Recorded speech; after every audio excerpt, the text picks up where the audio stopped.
This episode of the 46 of 46 podcast is sponsored by Crua Outdoors. Camp comfortably with the world's best insulated tents and outdoors gear.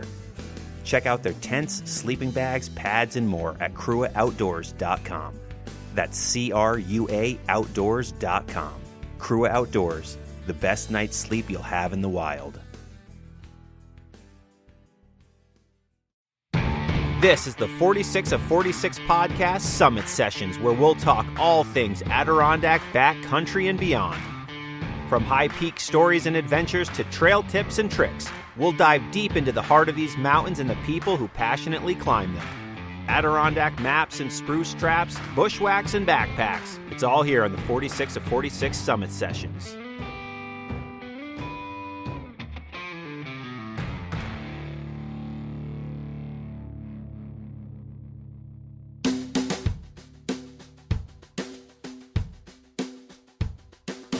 Hello, everyone, and welcome to another edition of the Summit Sessions here on the 46 of 46 podcast. Today's episode will likely make you say, wow, at least a couple of times, as well as inform you of a hiking challenge of sorts that I'm willing to bet you probably never knew was a thing. But it is. Today on the Summit Session, our conversation will be all about the beloved high peaks of the Adirondacks, all 552 of them. Now, I know what you're thinking. James, there's only 46 high peaks, you idiot. I mean, it's in the name of your podcast. Twice even. And if you are thinking this, you are correct. And yet at the same time, in regards to tonight's episode, you are oh so wrong. Who's the idiot now? If you multiply 46 times 12, you'll arrive at 552. And there are indeed 46 high peaks, and there are also 12 months in a year. This is the Adirondack Grid, where a person hikes all 46 high peaks in each month of the year. 46 times 12 equals 552.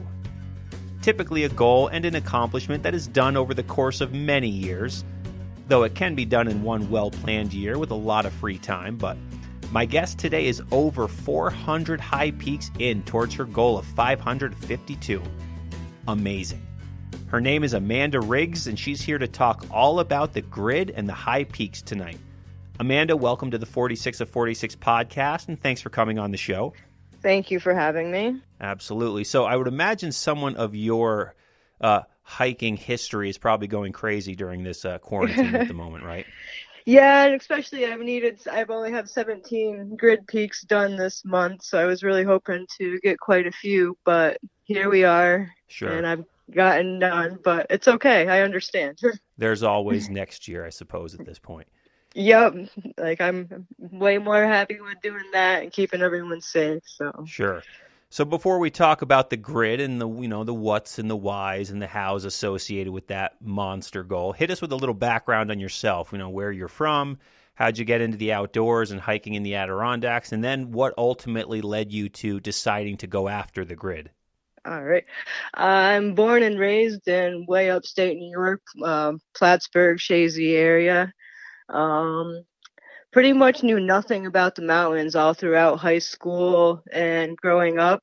Met a couple of friends, and they're like, hey, you want to go hike Poca Moonshine? And this was probably about 10 years ago. And I was like, oh, sure. And so we did. And I was like, wow, this is awesome. So went home, started Googling like hiking in the area, found out about the high peaks. And then it was like, wow, I have to hike 46 mountains. Like, that's a lot of mountains. That's going to take a while. And started working on it. And it took me 5 years to do my first round, which is a long time considering how close I am. But I hit a lot of bumps in the road, like hiking partner issues, and I didn't want to go alone. I moved to Colorado for 3 months, which was really a life-changing experience, which probably ultimately led me to doing the grid, because when I came home, I was pretty much full-blown hiking mode. I met some awesome people out there that really opened my eyes to, like, I had just graduated college before I went out to Colorado, so I was like full career mode. And I found a job in Colorado working in a gear shop, and those people just opened my eyes to how much more important it is to be happy in life and doing what you want than feeling like you need to have a career. So I came home, got a job bartending, and that pretty much I work 5 to 11 o'clock at night. So I have all morning to hike. Then I go to work and go to bed. Sometimes I don't really go to bed and go hiking after work also. But I got some really awesome hiking partners that are down for these ideas and everything. Very cool. So you basically have aligned your life, especially with work, around what you like to do for fun, more or less. Yep. Terrific. I work 4 days a week. I get Thursday, Friday, Saturdays off, so it's really convenient.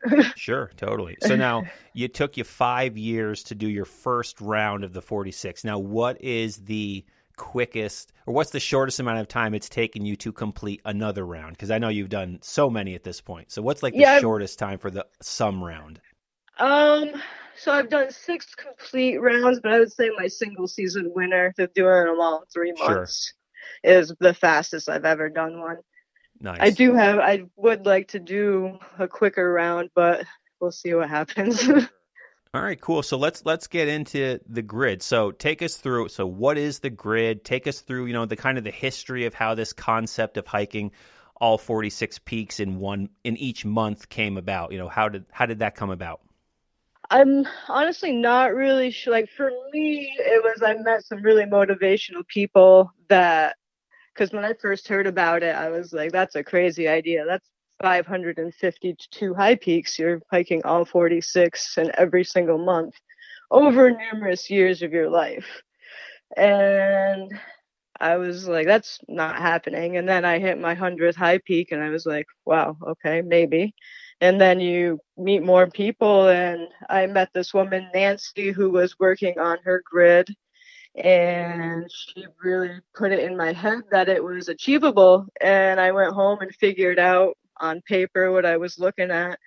And now I have 401 mountains complete of the 552. So we're making pretty good progress. Absolutely. That's incredible. Yeah, I was hoping to finish not this October, but next October, but now it'll be October of 2022, which is fine. Sure. Due to not being able to get probably high peaks, I assume, in like March and April right now. Yeah. Yeah, that being the reason. Sure. Yeah, exactly. So what months are complete for you? I have February and June completely done. And I have 9 of the 46 mountains totally gridded out, all done in 12 months. So, I'm really lacking on it's Cliff, Redfield, and Couch and Panther are like my 4 mountains that I don't really visit too often. Mm-hmm. So you're gonna end up visiting them a lot over the next, I guess, 2 years at that point then. Yeah, really going to focus on the Santanonis this year, and then hopefully get Cliff and Red and a couple big trips. Okay. Yeah. So how do you like to? So have you been focusing on specific peaks, specific ranges, each month? Is that how you've broken it up, or how have you broken up that whole, the whole quest? It's really, I take it month by month. If I have like a small number of mountains, I try to combine them into like a big trip.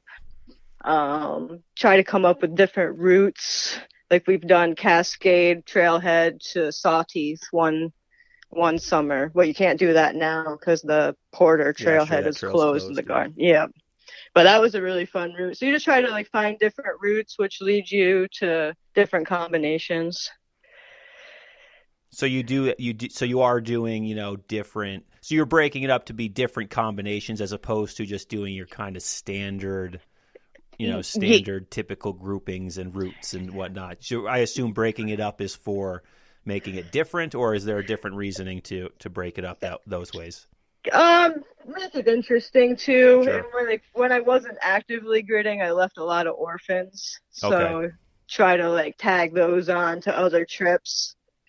And I guess another thing that's important is we aren't like gung-ho on summits. Like if we're not feeling it, we're not feeling it. We cut our trip short, we turn around. Like we're really like pretty flexible on our plans as a group, which is awesome. Who do you typically go with? Maybe not necessarily who, but how many people are you kind of tackling this goal with? I have three main people, Nancy, Dylan, and Kyle, that are like my main hiking partners, but I have numerous people that I've been on and off trail with helping. I help them achieve their goals of becoming 46ers. Okay.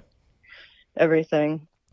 So you said that, you basically decided to go after this goal when you hit your 100th high peak, and you were like, well, I guess maybe I could do it. So there wasn't anything inside of you necessarily that was like, oh, this goal, I have to do it. It just, you kind of were at a point where you said, well, maybe it is attainable. And then that's kind of what made you decide to go after this very, very odd and strange goal, but so badass and amazing at the same time. Right. Like people have such a hard time like wrapping their heads around it. They're like, you're trying to do what? Yeah, exactly.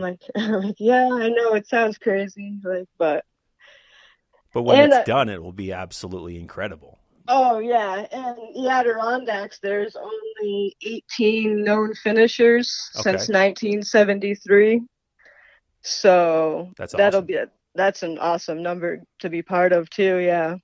Totally. So now, on average, how many days a month do you typically spend in the high peaks? Maybe not, right now, of course, but like ballpark, how many days a month are you out here hiking?